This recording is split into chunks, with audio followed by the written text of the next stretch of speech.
Hello, everybody. Good evening. This is our second live stream in the evening for parents. And I'm in my very cozy clothes, and I have my blanket with me and my water. So get comfy and cozy if you're going to join us. And we're just going to talk about art and how to bring it to your kids. And I'm excited about this in a comfortable way. This is what I've been doing for a while, and more specifically since April at Kids Art Tour. And I'm looking forward to sharing with you some of the things that I do with your kids, um, and will be doing with your kids, continuing to do in the subscription boxes. And so I'm looking forward to that. So we have a couple fun things to talk about. As you know, we are in launch week and we're just past the halfway point. It's Thursday night, and we have Friday to go and Saturday, and then once the launch week is over, the cart will stay open. We have 12 subscriptions as our goal, and so we started out with 0, obviously. And then each day, I think I skipped Wednesday because it was actually recorded, but I'm kind of giving an update. So Monday we had 1, and then it will come up, and Mona will get her color. And near the end, I have some little surprises on the image here.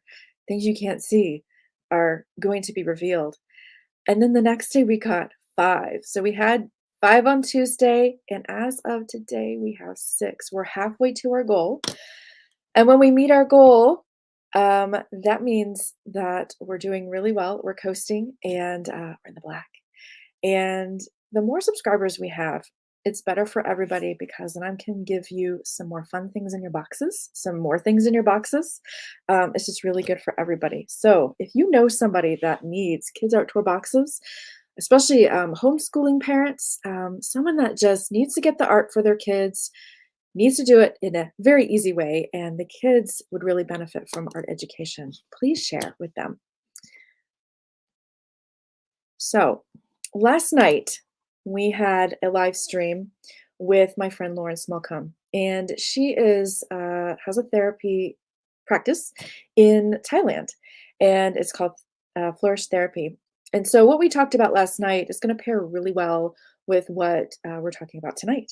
So we talked about the power of beauty in your lives when it meets up with anxiety, overwhelm, chronic stress, and when she talked about your window of tolerance just gets really small, and there are things that you know you should be able to handle, but you just cannot.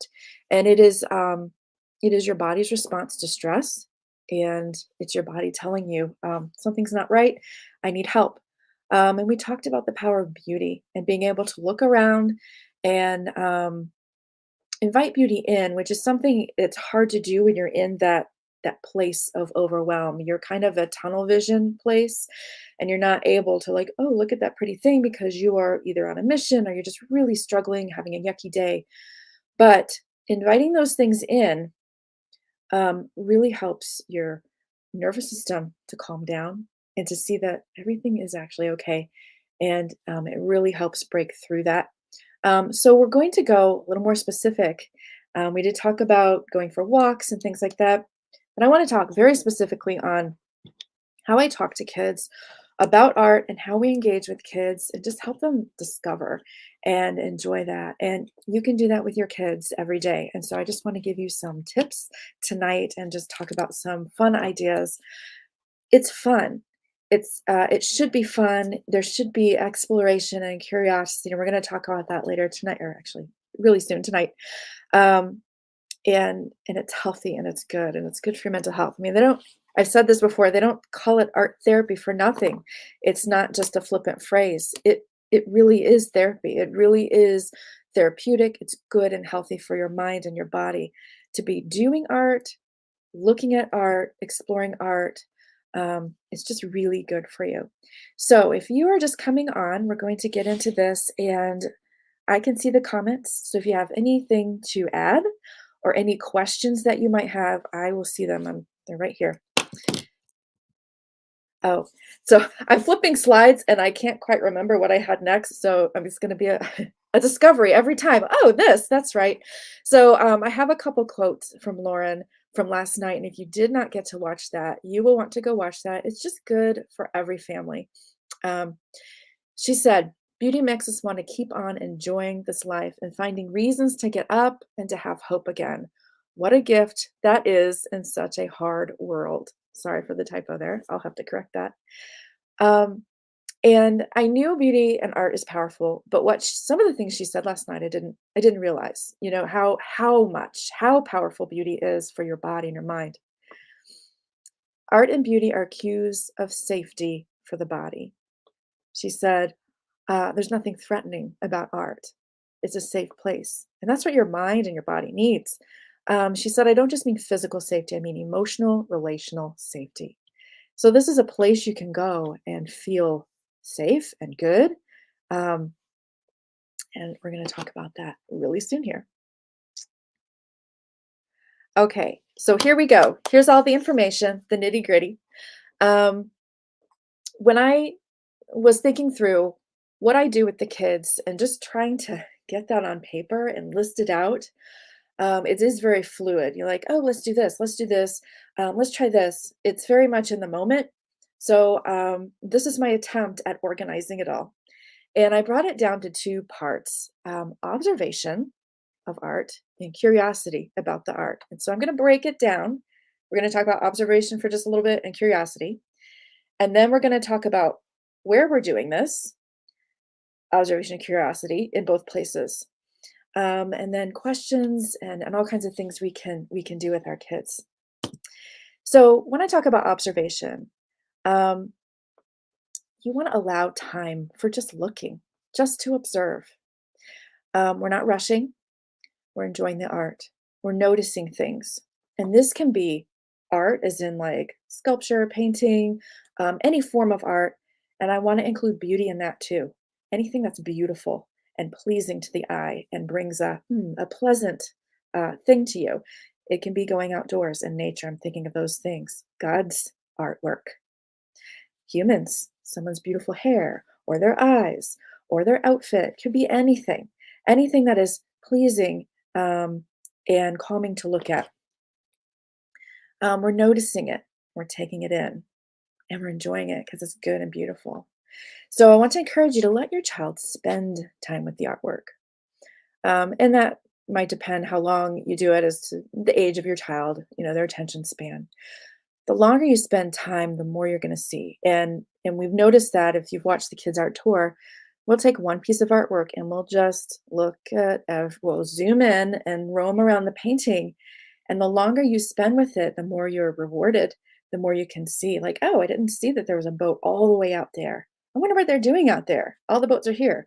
Um, and you'll see so much more if you just slow down and spend time. And even that's really good for us. We're in a got to get this done. Let's go. Come on, come on. Slow down and enjoy. It kind of forces you to do that. And when I talk about curiosity, after you've spent time just looking, you can allow time to form opinions. You don't need to know information about the art in order to enjoy it. And in fact, I like to wait till later before I tell students some information about the art because if you give them all the information, then they lose the opportunity to try to figure things out or kind of, how did that happen? Or I wonder why. So leave time for that. Um, you can ask questions. I wonder anything, why they're doing that, or why did he use that color? Um, how do you think? And then, the question will come as you're looking at the art. During this time, I do like to use something called the five senses, where you are maybe pretend you're in the painting, and you've seen me do that probably at Kids Art Tour. You're in the painting. What are you seeing? What are you feeling? If you're here, are you feeling the breeze? I took them through. One of the first ones was a Monet painting of the lady with the parasol, and you could see the wind blowing her dress. So the wind is blowing. You can feel that. You can feel the sun, and this helps with their imagination. And this is also just a really healthy thing to do. We talked about it last night. It pulls you out of that overwhelm. This is a really good thing to do if your child is receptive to it in the moment. If they're not, too overwhelmed, they can focus on something else. It really brings them out of that. Um, and then what could you be smelling? So we talked about the lady with the parasol. Um, we can't see anything else, but maybe she's smelling flowers. What are you tasting? Maybe there's a picnic off to the side. What do we like to do in the sun? Sometimes we like to go for a picnic. So we explore our five senses. And then at the end, it's nice to just get some information. And then that can like bring you back around to more questions and connection with the art. Before you know it, especially with the information, I find I become more connected with the art, information about the artist themselves, um, and anybody can find that out. If you are going to a venue, we'll talk about that in a little bit. There's usually a write up about the artist there, and you can just pull one thing out new that the your child can learn, and then it connects you to the artist, connect you to the artwork, and then you've made a valuable connection. And then when they see that art, it's like an old friend. I've had that experience. Okay, I wanted Monet tonight. Sorry, Van Gogh. Woo. I never really was a Van Gogh person until I started learning more about his artwork and his life. And I do have a connection with it now, and it's special to me now. So, where can we explore art? Home and venues. At home and not at home. So basically everywhere we can explore art. And I'm just going to talk a little bit about both of those specific places. Um, when we're at home, and we talked about this last night, we can go on a walk. Observation on a walk. Ah, look at that. It often starts with someone seeing something, and I'm always saying it to Landon, look at that. And take that in, observe that, enjoy that.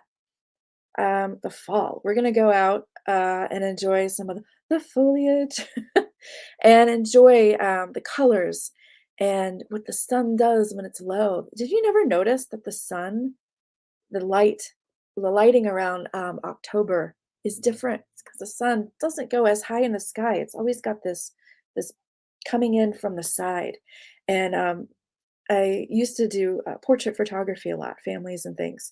And fall is like the best time to take pictures because you always have that low light and that golden hour when it's like, looks like the sun's just about ready to go to set. The lighting's different. So things like that, I'll notice. Um, so things on a walk, you can always look at books and you can do all the things that I talked about before, five senses. And it doesn't have to be an art book, any kind of picture book with a story. You can go through for the story and then go through again for the artwork and enjoy that. Internet. Now, I will say I understand that if you're not an art person and you haven't been in art, the internet with art can be scary because sometimes there's things on there in the art world that you don't want your kids seeing. It is very common to have nude paintings and portraits. And sometimes artwork can be a little inappropriate for kids. So you do want to be careful. But I did want to share something with you. I think I'm going to share my screen. Yes, I'm going to share my screen. So give me just a second. I have a couple things to click. All right, and let me do this. All right. So if you would go into Google Arts and Culture, um, here's the URL, but if you just type in Google Arts and Culture, this will come up. You can actually virtually walk through many galleries in the world. So you come over here to the search, and these are some of the searches that I did. Which one did I want to do? The Met.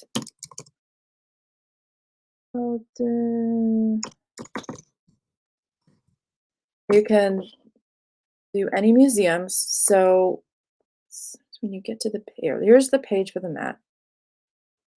And if you go all the way down and you see this little guy here and it says explore, that will give you a virtual tour. So now you're in that room, but you can go down here and do any section that you want to do. Oh, we got to go here. John Singer Sargent. So I've been in this room before. These are portraits. Let's see, and then moving around can be hard. Okay, so I'm just dragging. So this is a room with John Singer Sargent portraits. Okay, we got to look at this lady right here. This lady, look at her dress. Here, we're observing. I am doing this with you. Look at her shoes and her dress. That is a velvet dress. Now, this is what I would say. How? How did he make that look velvet? He's using paint, he's using a liquid. How is he making that dress look velvet? Isn't that amazing? And then, oh, look at you can tell it's just shiny and glittery. How did he make that happen? And you just let there be silence. Let them think about it.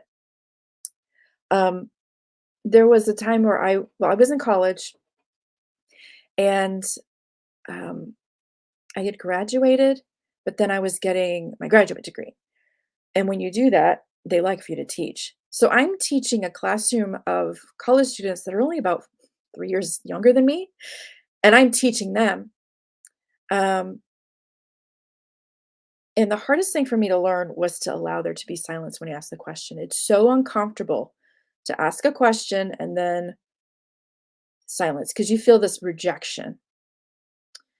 But let there be silence. Let them think about it. Is this the Wertheimer? One of these, maybe it's not here. I think it was a painting of this gentleman, but I don't know if it's this one. You can actually see his thumbprint in the paint. And these are just little tidbits of information I've learned. You can read the write-ups. You don't have to read them all. That's a lot. But sometimes you'll want to read something and then you'll find something really cool. So you can go, sorry, I'm getting lost here because this is one of my favorite artists. And this painting, Madame X, was I can't stop myself from talking about it. I'm sorry. Welcome to my class. Um, this was a scandalous painting at the time. And they've done scans of this painting. It's either scans of this painting or an earlier version he did where the strap is not here. It's like down here. And that was like too much. People just couldn't handle it. Um, so yeah, it's very scandalous at the time.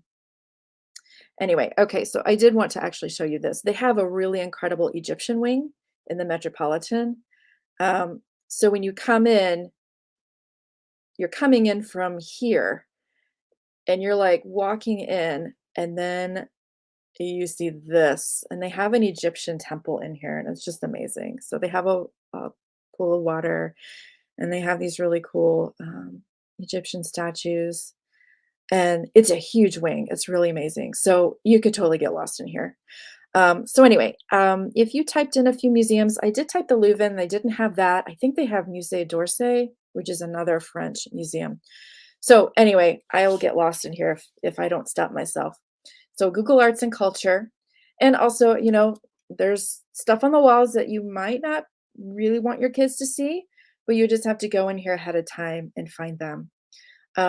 Also, if you ever get books on art for kids, that should be fairly safe, and then you'll know those artists that you can look to. Hey, how do we find the answers? My kids will ask these questions and want the answer. Um, Answers to things like, how do you think they made the art? Those kind of things. Sometimes you just got to leave it as speculation. Sometimes it's there in the gallery. Yeah, especially on technique. Yeah. Some of it you just kind of have to leave it like, I think you did this, and then leave it at that. You can also always Google, write down the artist and the piece, and maybe there's some information. If the artist is alive, email them, write them. I'm pretty sure they would love to know that kids are looking at their art and want to know more about it. Thanks for asking that. Sorry, I didn't see it because I was in another window. Okay, so there's that. You can use the internets, the interwebs. Venues. I did not type that right. We're not going to Venus. These are venues. Events like in Corning, we'll have harvest events or all kinds of gatherings like food and music, and there's usually vendors selling their art, like jewelry or sculpture or cute little things. You can go there and just say, "Look at that," and then you can talk to the artist. Hey, how did you do that? Um, just help your kids go towards it. Help them explore it. Art centers. Again, I can only speak for what I have here. This is a really great place for the arts. We have a lot of art centers. We have the Rockwell Museum. A lot of art centers will have really nice things for kids, um, free things. If you go to the Rockwell Museum, they have scavenger hunts. So they give you a piece of paper with little tiny images, parts of paintings, and you have to walk around and look for it and mark them off. And then they have an art lab, and they have events there during the summer. And then if there's a week where all the kids are out of school, they'll do something special.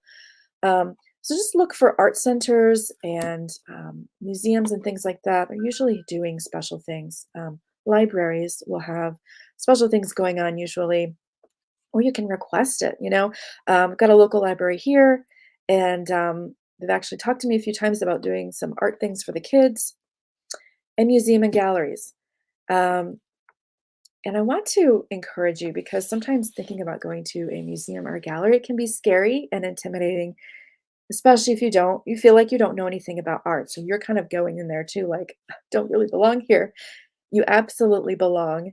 And it's just a different world. It's just a different place you haven't been. The gallery owners will come and say, "Hi, do you have any questions?" Ask your questions. Um, don't be afraid of this world. And I understand it can be intimidating. Sometimes I get intimidated a little bit, but just ask questions and be curious. You can put into practice what I'm suggesting to you. So when you do go to a gallery, these are some things that I do. So I've taught a brain cells. What have I taught? In-person classes, art appreciation to kids, excuse me. And I'm at 171 Cedar Arts, and every couple of months, they will switch out their gallery downstairs, and I'll take the kids down there. Before we go, we do talk about how to go into a gallery, and I do set up things in the room like a chair here, an easel here, because we have easels there, and I just put some things around and just pretend walking through the room. You don't have to do this, but I'm just sharing what I do and make it fun. We don't touch the art. We don't want to say anything out loud that's not nice about the art. We don't know if the artist is around or friends of the artist. You kind of keep those things to yourself, and then you can discuss it later when you're out of there. We want to be careful of our surroundings. There may be a sculpture behind me on a pedestal, and if I back up, I'm going to hit it. So just to be aware, we're going to walk slow.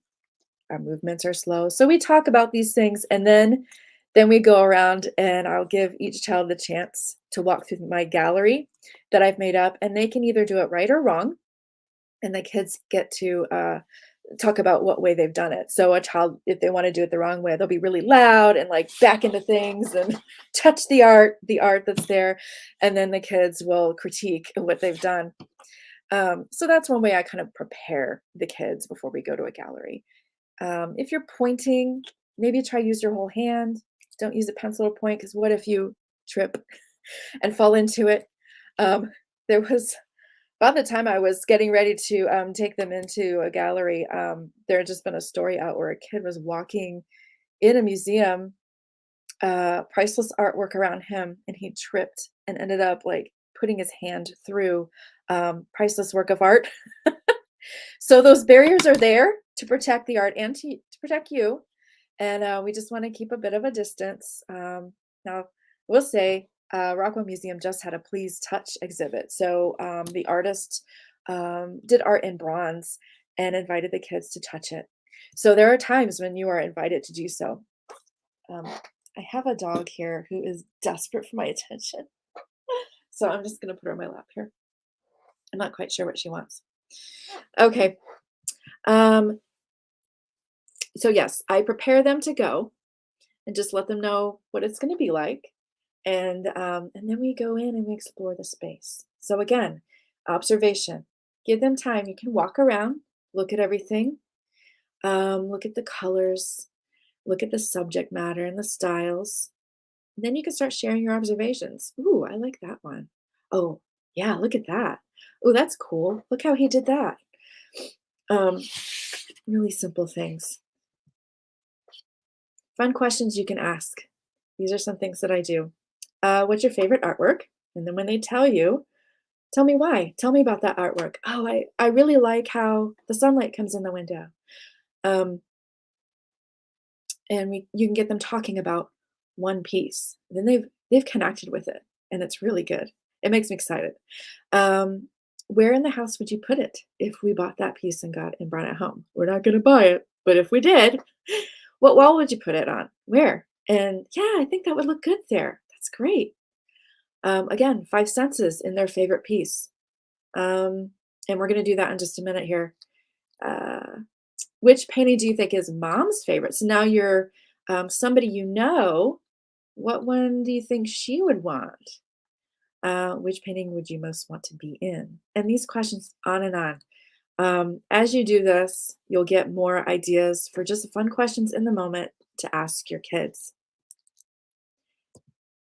And then we get to the curiosity part. How do you think they made that? Sculpture or glass? That's a fun one. Then they can spend some time. Again, spend some time thinking and imagining how do they make that? I took them to a gallery exhibit that was glass, but it wasn't shiny. It was matte finish. And we talked about that. And then when I gave the information, after I let them think it through, again, let them think it through and see if they can figure it out before you just hand them the answers. I had done some reading, and sometimes too, if I'm interrupting myself, but if you go to the website of the place you're visiting, they will have information on their website too about the artist and all of that. Zoe is really wanting my attention. Sorry about that. Um, let's see. How do you think they made that? Oh, the glass. So they ended up these tiny, tiny beads of glass. They made all of this and then they put that together. She really wants my face. Sorry. Can we do this? There we go. Aw. So it was really interesting how they made that. And then you read about the technique, they had that there. You realize how much skill and time it took for them to do that. Oh, can you find? So um, we went to an exhibit, and I'll show it to you in just a minute. There were doll houses occasionally in the artwork. They were interiors. And I said to Landon, how many doll houses are there in this? So then he would walk around and count them. So anything that you just kind of see like, oh, there's a lot of this in these paintings. I wonder if they're in every one. Curiosity, ask questions. I wonder if, and did you notice that it's just a lot of observation and that's really good for the kids. And then if you're able, then you can get some information. Oh, this is how they did that. There was another exhibit that we went to and it was metal. And on the metal pieces, we hadn't noticed till we found out, till we read about it, there were these little loops on them. And in his write-up, he said that's how he would hang them and then spray them and delacquer and all that stuff that he needed to do. And then we were like, oh, well, let's go back around. And we found all the pieces that each had the loops. So that just kind of enhanced what we'd already done. We did get some information, then we went back and it just made it more alive. Had another layer of learning and interest for the kids. Some additional ideas to enhance what you've done when you get home or when you're there, you can write about it. Um, if you're doing homeschool, if you want to do this as like a trip out, we're going to this gallery, we're going to go through these little steps, we're going to ask questions, we're going to observe. Now we're going to go home and we're going to output what we've taken in. We can draw it out, draw your favorite painting, write about it, write a letter to the artist or a sentence, write a story about the painting you saw, write a meme about the painting, meme this painting, movement. So I've only done this a couple of times, but you can have the kids if you have more kids and it's a painting that have people in it, you could actually, like, pose for the painting. "Okay, you're this person and you're this person, now pose." And you can, like, recreate the painting. And you can explore your emotions also. How do you feel in this painting? What are some emotions you feel? I feel like I threw a lot at you. It is a lot. It just kinda gushes out, so take a few things, and honestly, you're probably already doing some of these things, several of these things. As you're parenting, as you're homeschooling, you're being curious, you're asking questions, you're taking them on science trips and going to, science labs and things like that. You're already doing this thing, and just kinda translate it over into art. And I have 171 Cedar Arts Gallery there because I don't wanna forget to show you this. Give me just a second. So one day, Landon and I were going to 171 Cedar Arts to pick up some pottery that he had done in a class. We were in the wrong building, but I didn't realize it, and I couldn't ask the lady at the front because she was talking to somebody, and so we were kinda, like, trapped. We couldn't do the thing we needed, and so we had to wait, and they were having a long conversation. So, they had the gallery there, and we just decided to walk around, and boy, I was so glad that we did. We were kind of forced to take in beauty that day, and I was feeling rushed, and, we just decided, "Well, let's do this since we can't do anything else." So this is it's actually up still, which is great. If you're local to 171 Cedar Arts Center in Corning, go to this exhibit. The pictures don't do it justice, and I know you've probably heard that a million times, but it's so true. So this will take a second to load. The colors were just so pretty. Let me bring this over. And you'll see the doll houses, and they're all interiors, home interiors. And then she had some that were unfinished, that looked unfinished. So she had a grouping that looked a certain way. Then she had a smaller grouping of paintings that looked a certain way. So they're like little mini serieses. And so we talked about that, how they looked unfinished, but I kind of liked them that way too. You could see here, let me just you could see the board underneath. So just put paint here and then there's the board and you could see the drawing, her drawing underneath. And it was just kind of an interesting way to go about it. There's a painting here I want to get to. So when I realized I kept seeing doll houses, this was the one I was like, well, go around and see how many you can find. This was one of my favorites. It's going to take a bit to load. Um, so I don't know if you can see the detail in this one. So this was one I said to Landon, how do you think they did that? What do you think they used to get the paint on there? It's so thick, and I'm not seeing brush strokes. I'm pretty sure she used a palette knife. And this is one of the times, Shanika, you asked, what if you don't know? The answers, I don't know the answer, but my best guess is a palette knife because it's just blocks of color. Look at that Scrabble board. That was probably my favorite part. And so I would say, I don't think I did this with Landon that day, but I would say, where would you sit if you had the choice? I'd pick this chair right here. So now we're engaging with the artwork. We're using our imaginations. That's a pretty place to sit. Look at their view. It looks like a landscape view out there. So this is their kitchen. So I'd sit here. I wonder who's winning the Scrabble game. I wonder what they're writing. Um, I wonder if these are family members. What would it feel like to be in this space? Maybe they're cooking dinner. Maybe I can smell dinner cooking. Maybe we're getting ready to have people over. So just to explore and use your imagination in the space. But when we left, I think we may have spent 15 minutes roaming around this gallery. I felt so refreshed. I was like beaming. I was so happy that we had gone in there, and we just kept both saying, I was just that was so fun, and just felt so glad that we were forced to spend time there. Probably would have just gone in, "Where's our stuff? Oh, okay, we're in the wrong building. Okay, let's go." We would have missed out on that.